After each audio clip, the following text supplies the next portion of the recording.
For baby, one thing that I definitely always recommend to bring for that first meconium poop that they have, it's very, very sticky and it can stick to their little tush. So I brought a little tube of Aquaphor. It's like, just Vaseline. And Hey guys, Mom Talks with Krista is now a podcast. This review of the week comes from Marie S2189. This show is loaded with new information that's so helpful to new moms. I watched the show on YouTube, but it was always so hard to sit down and watch the whole thing. I get that. Now it'll be so much easier to be able to listen wherever I can. So if you guys find this episode or any episode of Mom Talks with Krista helpful, please leave a review at Apple Podcasts. Your support means the world to me.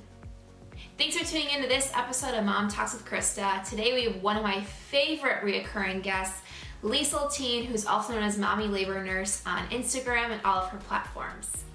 Liesel is not only the first guest I've ever had on this show, but she's been back on the show probably about 4 or 5 times since then. So she's got tons of expertise in the field of labor and delivery, and then in her own personal experience, and you have to check out her Instagram. She's got the most amazing posts, just full of information and education. So in her interview today, she's going to go over many important topics. And actually at the time of the interview, she had just had her second baby 2 months prior. So we're going to go over some fresh material. She's going to share what she put in her hospital bag this time, how she prepared differently for this birth as opposed to the first birth. Awesome. Well, I'm so glad that you were able to come back on the show today. I know, like we were saying, it's been a while. So today we kind of want to talk about, obviously, as a labor and delivery nurse, cover labor and delivery and also birth education. But kind of just to start, I mean, we've grown a lot since, I think the last time we've interviewed. So anyone that hasn't seen a previous interview with you or doesn't know who you are, can you just say a little bit about who you are and what you do? Yeah, so my name is Liesel, and I'm a labor and delivery nurse in Raleigh, North Carolina, and I'm also the creator of Mommy Labor Nurse, which is an online, I guess started off as a blog, but it's just a lot more now, just a brand in general. And our goal is to educate new moms, anytime mom, educate moms about pregnancy, birth, postpartum, breastfeeding. So we do a lot of fun little images on Instagram. That's probably where most people know us from, is Instagram, and then have a podcast and have a blog and everything. So yeah, we like to just spread education around and educate, in the best, most creative way that we can. So I was curious, like, as I was putting kind of questions together and prepping for this, so I'm curious how this birth, your second birth, changed this time around, being kind of more involved in the Mommy Labor Nurse brand. So like, you really talk about birth education. So was there anything different you did this time around that you didn't do last time? And kind of what impact did you see that was kind of different? Yeah, so one of the main things that I did this time that I certainly did not do last time at all was educate my husband, talk to my husband, because he was I educated myself the first time. I, read a bunch of stuff and took a course and did all the necessary stuff that I preached to my audience about. But I didn't do anything for my husband. He was just kind of, I'm like, he'll be fine. I know what I'm doing, but he'll be fine. So yeah, he kind of went into that one not knowing really a thing, and came out of it a little bit traumatized as a result, which is understandable, because I was screaming my head off for a little while there at the end, and he just was traumatized because just did not expect that to happen. So I definitely had him watch some of my own videos and my own content and read my own content, because I wanted to ideally try and do the same thing with my second that I did with my first, and not get an epidural if I could do it again. And that, again, even doing it the second time, it was extremely hard and took prep as well. So I wanted to make sure that he was prepped and he kind of knew what he was getting himself into. And ideally, I wanted him to learn some techniques and learn what he could really do to help me, because I know that I needed him in my ear and giving me positive affirmations, like, you're doing so great, it's going to be, over soon, telling me all the things. And I know that's what he does best. And I needed my nurses doing the physical support of the counter pressure and helping me with positions and everything. And once we kind of were all on the same page with that, it went really well. It went as well as it could go. It was very painful, but it went as well as it could go. And I felt very supported from everyone in the room. But yeah, that was definitely something I did different, was make sure that he was fully mentally prepared.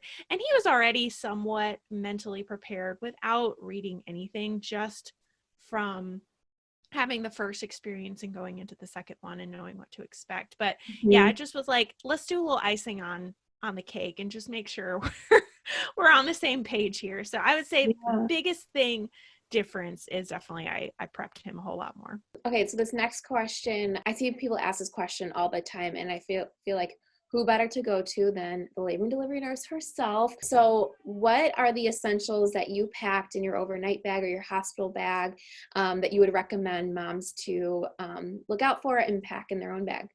I'm not going to go over all of them because there was, quite a few, but I'll go over some of the tidbits. So first of all, what I did was I shared this on my Instagram of stories of like how I packed my bag and what I kind of did. And I have always, since I've known my husband, packed his bag for every kind of trip that we've gone on. That's just what I do. And that's just, it's almost like, I don't even think twice about it. Like, I just pack his bag. So I got a lot of messages of like, cause I went through, okay, I packed my bag, I packed my husband's bag, I packed a little bag for like the baby. And that's kind of how I thought of it in my head of, categorizing it out. And that's how I posted it. And I had a lot of people be like, you pack your husband's bag? Like, he can't pack his own bag? I was like, well, I mean, he can, but I've always done that. So yeah, so just to preface, yes. Yeah. Yeah, I did pack my husband's bag. So that's what I want to first start off by saying, is that's how I kind of organize it in my brain. Is you can put it all in one bag, it doesn't matter, but for me, I at least like to have like a little separate bag for myself, a little separate bag for my husband, and like a little mini bag for any kind of baby stuff. And then I think I put the baby stuff inside my bag just so I knew, but that's how kind of like organized it. So in terms of let's go over a few things that were like in my bag. So working at the hospital and seeing how the showers sometimes get cleaned. Not going to say this is how it is everywhere, but I did put just an old pair of flip-flops in my bag. Just if you've gone to college and showered in college dorms, like that's college days. Like that, I always wore shoes when I showered in college. So I like brought my college days back, put flip-flops in my bag to not have my feet go on the tile. So that was in my bag. For labor, one thing that I definitely packed in there, you go over all the, I brought some clothes, home clothes for me. I brought like a little gown for me that I wore during labor, and just some comfy kind of sports bras.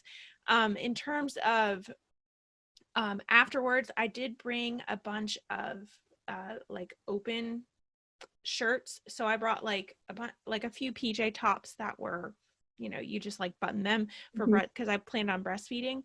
So I brought those, and I always say that's better than using just like a t-shirt, especially when you're first starting out breastfeeding and breastfeeding a newborn. It can be really hard to breastfeed like that. Like, it's so much easier to have a shirt that actually buttons open or zips open.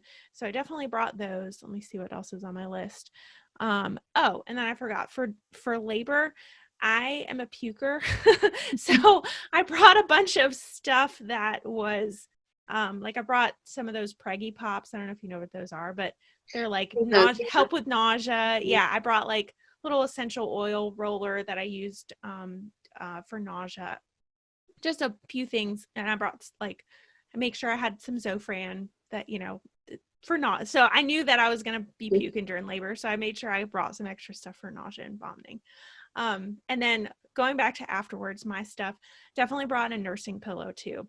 So the pillows at the hospital are fine. I mean, you can use them for breastfeeding a newborn, but I think I brought my boppy to the hospital, and then I used my breast friend at home. But I love to tell moms about those nursing pillows. I just think they provide a lot of support especially when you're first starting out and you're breastfeeding a newborn. So definitely brought that to the hospital. I just washed it, when I came home. And then for me as well, I brought my own pillow and I just came home and washed that as well, because I knew that I sleep a heck of a lot better on my own pillow than like a hospital pillow. So those are some of the things in my bag.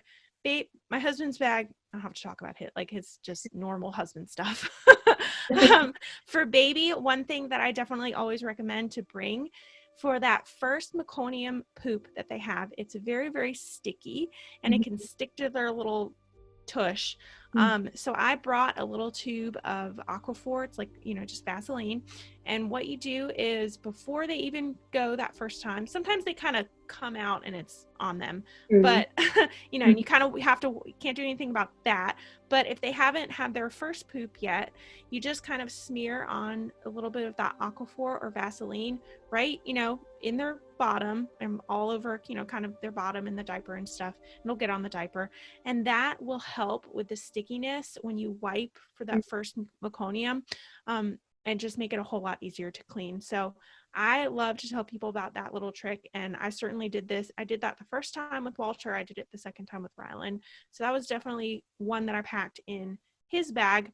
Another two were little nail clippers. He did have a couple of little straggler kind of nail, hang nails coming out. Some babies do. You might need to clip a little nail. You just have to be careful. Some babies don't, but I just had that in my bag as well. And then little hand mittens. So those are nice, because they do have a tendency to really scratch their face, and it just makes me sad when I see them like scratching their face. So those are just a few. Another question we get a lot is about people that are about to have their second birth. And so what for you, did you notice was the difference between the first birth and the second birth? Yeah, so I will say with this second birth, a world, it was still hard, but it was a world of difference just going into it, having the experience of going through a first birth the first time. So this second time certainly still hurt, just like anything, had some real bad contractions, and was still screaming my head off at the end. But I think this second time, I remember saying this before I even went into labor, and I really utilized it during labor, is I really tried to focus on relaxing during my contractions as best as I could, because I know from the first time I really struggled with that, because I just have the tendency to really, really tense up. So I really, really focused on relaxing my body and using my breathing, and breathing deep with this birth, and with contractions during this birth. So that certainly helped to an extent. And then I kind of got at the end, and I ended up stalling at the end for a while, and that was rough. But eventually, I got to 10 centimeters and I pushed him out, and difference wise, it was certainly quicker. The stalling was not quick, that didn't happen the first time. So that was something that was unexpected. But overall, it was about a third short. My first one, I think, was 20 some hours, and this one was only like 8 hours, something like that, 7 or 8 hours. So it was definitely shorter. And once I really got into full blown labor, it was shorter, overall. And then pushing was a lot shorter. Not a whole lot shorter, but I think I pushed for 10 or 15 minutes with this one, versus Walter, it was 25, 30 minutes, which it still isn't even that long. So pushing, everything was, just a little bit shorter. All right, guys, thanks for watching this episode of Mom Talks with Krista. This was part 1 with Liesel Teen. Next week is going to be an awesome episode, because she's talking breastfeeding and pumping. So she's actually been going through and testing different pumps out, and she's giving her honest feedback on Instagram. So I was like, can you share your feedback on our show? So she's going to share her honest feedback and reviews of different pumps she's tried. And she's just gonna share some different breastfeeding tips that's worked for her, and she'll share them with you guys as well. And finally, I reached out to you guys to ask Liesel your top questions, so she's going to answer those as well. So I will see you guys next week. Have a good one.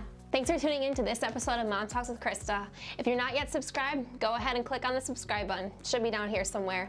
We release new episodes every single Wednesday. And if you're not following us yet, be sure to follow us at Mommy Knows Best on Instagram. And remember, if you're watching this and doubting yourself, you are a great mom. So thanks so much for watching, and we will see you next week.